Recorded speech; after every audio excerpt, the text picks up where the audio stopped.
अमृतसर की संधि, एक ऐसा समझौता जिसने एक पूरे क्षेत्र का मुकद्दर तय कर दिया। लेकिन क्या ये वाकई एक सौदा था? क्या कश्मीर को बेचा गया था, या फिर ये एक बहुत सोची समझी रणनीतिक चाल थी? आइए आज इसी ऐतिहासिक गुत्थी को सुलझाते हैं। हम सबने कहीं ना कहीं ये बात जरूर सुनी होगी कि जम्मू और कश्मीर के पूरे इलाके को अंग्रेजों ने महज 75 लाख रुपए में बेच दिया था। ये एक ऐसी धारणा है जो सालों से बल्कि पीढ़ियों से चली आ रही है। पर क्या इस कहानी में पूरी सच्चाई है? 75 लाख रुपए सुनने में एक सीधी सादी रकम लगती है ना? ऐसा लगता है जैसे दुनिया के सबसे खूबसूरत हिस्सों में से एक का भविष्य बस इतनी सी रकम पर तय हो गया। लेकिन असल कहानी इस एक नंबर से कहीं ज्यादा पेचीदा है। इस पूरी कहानी को समझने के लिए हमें थोड़ा सा वक्त में पीछे जाना होगा, पहले एंग्लो सिख युद्ध तक। यह सिर्फ एक लड़ाई नहीं थी, बल्कि यही वो घटना थी जिसने अमृतसर की संधि के लिए जमीन तैयार की। तो हुआ ये कि साल 1845 में सिख साम्राज्य और ब्रिटिश ईस्ट इंडिया कंपनी के बीच जोरदार जंग छिड़ गई। और देखिए, सिर्फ एक साल के अंदर ही 1846 तक सिख साम्राज्य ये लड़ाई हार गया। इस हार का नतीजा बहुत बड़ा था। कश्मीर पर से उनका कंट्रोल हमेशा के लिए खत्म हो गया। और इसी हार के बाद वजूद में आया वो दस्तावेज जो आज तक इतनी बहसों का हिस्सा है, अमृतसर की संधि। हमारी पूरी पड़ताल का सेंटर पॉइंट यही समझौता है। तो आखिर ये संधि थी क्या? सीधे शब्दों में कहें तो ये 1846 में ब्रिटिश सरकार और जम्मू के राजा गुलाब सिंह के बीच हुआ एक एग्रीमेंट था। और इस एग्रीमेंट के तहत कश्मीर का पूरा कंट्रोल गुलाब सिंह को सौंप दिया गया। चलिए अब जरा इस डील की डिटेल्स में उतरते हैं।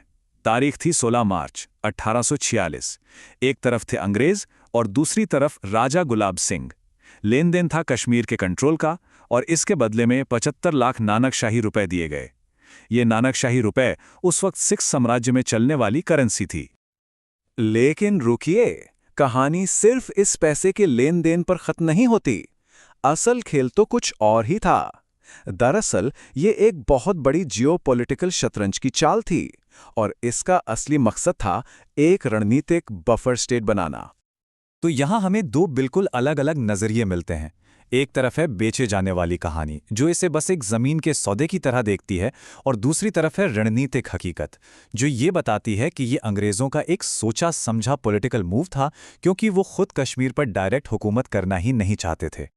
ये सुनकर दिमाग में एक बड़ा सवाल आता है, आखिर अंग्रेज जो पूरे हिंदुस्तान पर कब्जा कर रहे थे, वो कश्मीर जैसे कीमती इलाके पर खुद राज क्यों नहीं करना चाहते थे? इसका जवाब छिपा है बफर स्टेट की रणनीति में। बफर स्टेट का मतलब होता है दो बड़ी और संभावित दुश्मन ताकतों के बीच में एक न्यूट्रल इलाका, जो एक कुशन की तरह काम करे और दोनों को सीधे टकराने से रोके। तो अंग्रेजों की स्ट्रैटेजी के 3 मेन पॉइंट्स थे। पहला, कश्मीर का पहाड़ी इलाका बहुत बड़ा और मुश्किल था, वहां सीधे शासन करना बहुत खर्चीला और सिरदर्दी वाला काम होता। दूसरा, राजा गुलाब सिंह एक वफादार और भरोसेमंद सहयोगी थे, जो उनके लिए उस इलाके को संभाल सकते थे। और इन दोनों से पूरा होता था उनका तीसरा और सबसे बड़ा मकसद, ब्रिटिश भारत की उत्तरी सीमा पर एक दोस्त यानी बफर स्टेट तैयार करना। तो इस सारी जानकारी के बाद आखिरी फैसला क्या है? क्या ये एक सीधी सादी बिक्री थी, या इसके पीछे की कहानी कुछ और है? जैसा कि एक जगह कहा गया है, ये राजनीतिक समझ, सही समय और ताकत से हासिल किया गया एक नतीजा था। इसका मतलब साफ है, ये सिर्फ पैसे का खेल नहीं था, बल्कि राजा गुलाब सिंह की तरफ से एक बहुत ही सोची समझी रणनीतिक कवायद थी। तो सबसे अहम बात यह है, कश्मीर को बेचा नहीं गया था, इसे रणनीतिक रूप से हासिल किया गया था। वो जो 75 लाख रुपए थे, वो जमीन की कीमत नहीं, बल्कि सिखों पर लगाए गए युद्ध के हर जाने का एक हिस्सा था, जिसे गुलाब सिंह ने अंग्रेजों की तरफ से चुकाया।